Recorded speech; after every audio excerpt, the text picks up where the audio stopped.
Hey everyone, welcome back to my channel. Today I have Ian back with me. Ian is the CEO of Plurilock, which is a super fantastic company.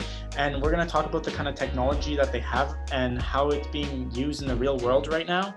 And also just touch base on the recent news that they had on the corporate update. So we're also going to talk about that. So Ian, if you want to just give us a quick summary about what Plurilock does for anyone new that's tuning in for the first time. Yeah, absolutely. Well, and it's great to be back. So Plurilock is a cybersecurity company. We listed on the TSX Venture last fall, and Plurilock started as a software company.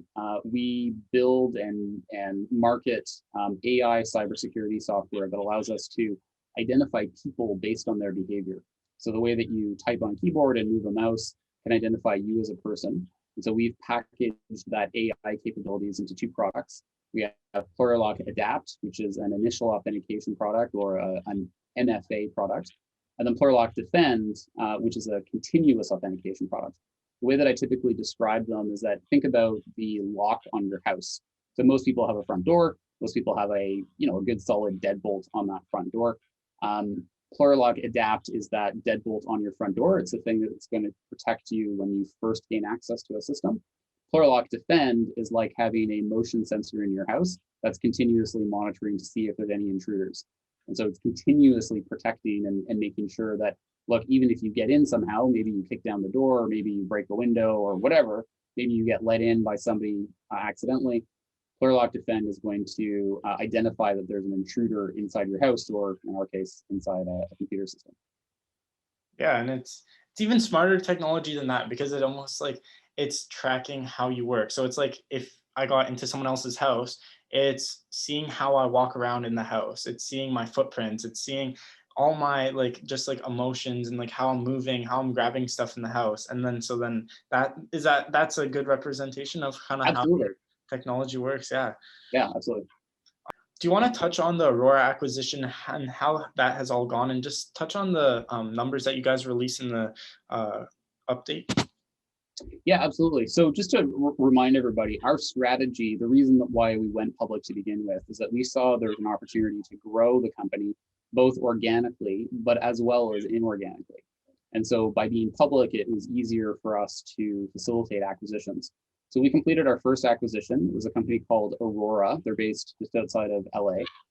Aurora is a defense contractor, and they provide IT and cybersecurity solutions to both the US federal government, state and local governments, as well as commercial clients. So last year in 2020, they had top line revenue of approximately $28 million, 140 just phenomenal customers.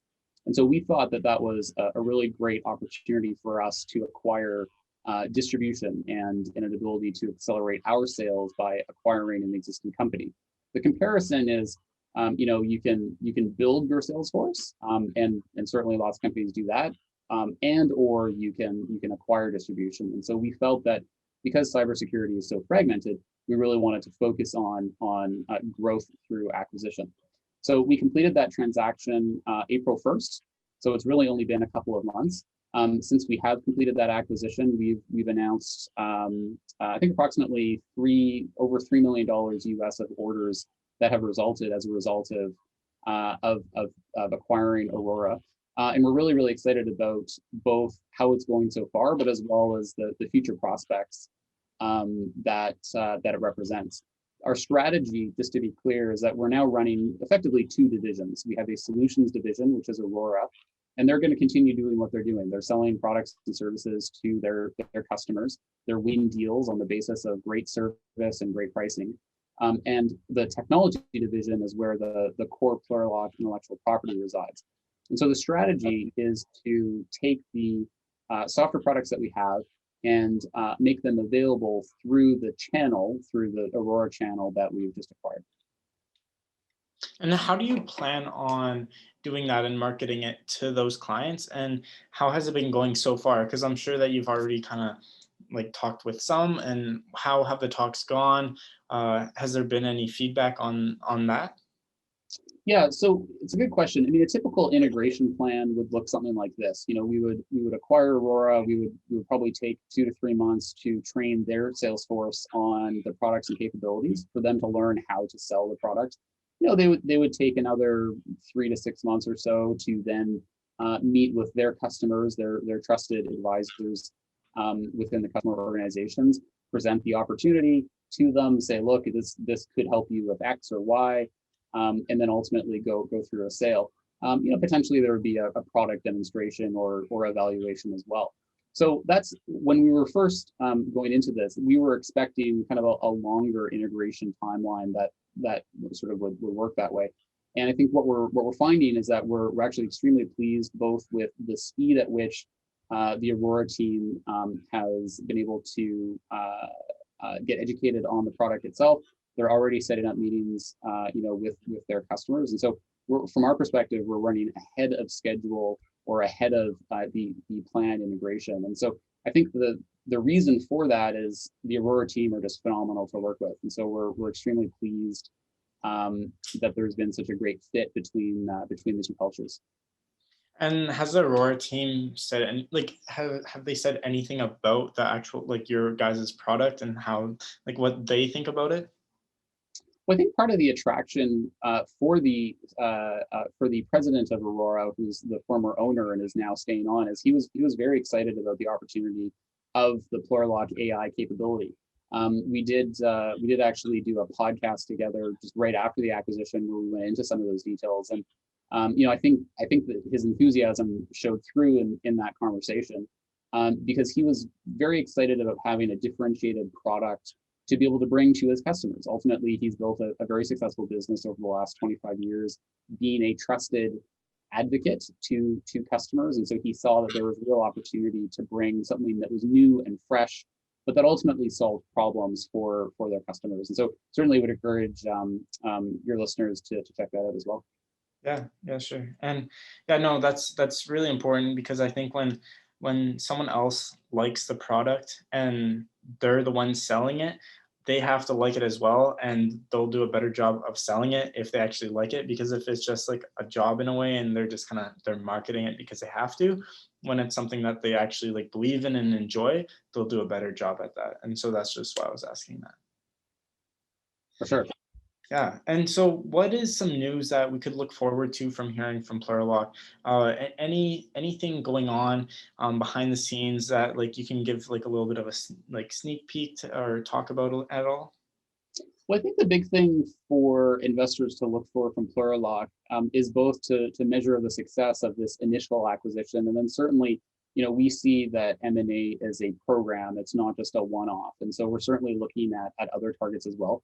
One of the other things that we did mention in the corporate update is that we have a robust pipeline of M&A targets that we are looking at. We have multiple offers in play. And so, I think what we've done is demonstrate with the Aurora acquisition that we've been extremely disciplined capital allocators. Aurora last year did 28 million a year in revenue, and the total transaction cost was 1.5 million. So, I think that sets a tone for future acquisitions that we're going to be very disciplined. And certainly we're looking to do other deals in the future. We're not setting necessarily specific guidelines, whether that's 6 or 18 months from now, but certainly I think that cybersecurity is very fragmented. There's a lot of opportunities out there, and that's part of why we're so excited, is because the industry itself, the market landscape, really lends itself well to an organization's strategy. Yeah, no, definitely. Cybersecurity is just a big growing sector, and it's not something that's slowing down. A lot of things are going to technology, and so if anything, it's just going up, up, up from here. Well, you bring up a good point. I mean, President Biden just recently announced an executive order just following the Colonial Pipeline attack, and there were very prescriptive measures set up from that executive. So one of the items that was specified was deploying multi-factor authentication, similar to what Plurilock provides, as quickly as possible. Also to deploy endpoint detection and response capabilities, again, sort of similar to what Plurilock provides. And then the third thing was to move to more of a zero trust architecture. And so zero trust is kind of a new way of thinking about network security, where in the olden days, you have a firewall and you would keep the barbarians at the gate, if you will. You keep all the bad guys out, and everybody inside would be safe and trusted. And what the industry has realized is that there's not really any difference between inside the firewall and outside the firewall. You can't really trust anybody. As we saw with the Colonial Pipeline attack, the bad guys actually got in with a stolen password. So they impersonated an authorized user. That's how they got in. And so you can't trust, just because it's a genuine or just because it's an inside account, you can't necessarily trust them. So, these are some of the market drivers that are causing, I think, cybersecurity to be so important. And one of the things that I've been talking to shareholders about is to consider cybersecurity as a linchpin industry. If you care about putting gas in your car, you probably care about cybersecurity, as we saw with Colonial that affected people's ability to fuel their vehicles. If you care about meat, right, as we saw with the JBS Meat ransomware attack just a little while ago, ultimately you care about cybersecurity. And so it's one of these industries that just has so much impact in so many parts of daily life that it really is worth looking into in more detail. Yeah, no, for sure. I totally agree with that.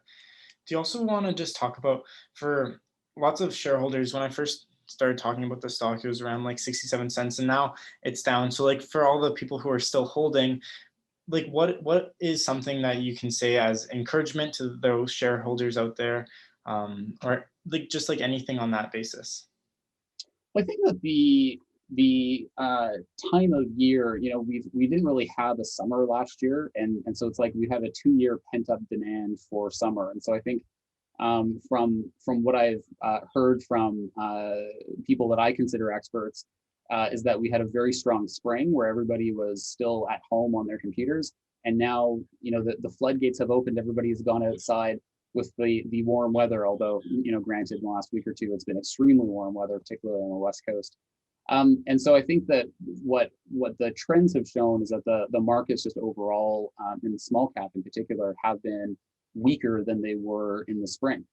I think that there's always some seasonality from what I've talked to experts about. There's always been some seasonality where things kind of get slow during the summer, and I think that we're just seeing that over the last 2 years. I mean, from Plurilock's perspective, we're just going to continue executing on the business and actually selling products to customers, delivering solutions to customers, and that's really what we're focused on. And so we're quite confident that that those fundamentals are what we should be focused on, and that's what we're going to continue to do. Yeah, no, for sure. The stock price can keep going down while your growth is going up and your customer base is going up, but then eventually sometime they're gonna come back together and they'll find a mean. Well, I'm not offering any predictions, but I mean, that certainly seems reasonable. Yeah, so have there been any additions to the board of directors and advisory board? Yeah, actually there have. So 2 people that we've added recently, just this past spring. So the first one is Molly de Ramel. So she came and was gracious enough to join our board of directors. Very experienced background, both in financial services, as well as she's a former anchor on Fox News. So tremendous industry savvy and connections, particularly in financial services. So we're very grateful that she was willing to join. And then the second person who's now on our board of advisors is Vice Admiral Jan Tai, retired U.S. Navy admiral. Spent a lot of time in the intelligence industry. She was actually a commissioned cryptologist, has a PhD in electrical engineering, and she was not only doing work at NSA, but also the cyber warfare division of the military, which was called the U.S. Cyber Command. She did the extensive amount of work there as well. Since leaving the Navy, she's now a full board member at a number of financial institutions, including Goldman Sachs. And so we've been extremely grateful for Dr. Tai to spend time with us as well. Yeah, wow, no, that sounds like you got two very awesome people that bring a lot to the team, and so I'm excited to see where Plurilock can be in the next few months, and hopefully we can get on again and talk about kind of any of the new advancements that you've made in this time period. I'm looking forward to it. Thanks, All right. Lennon. Thanks, Ian. Take care.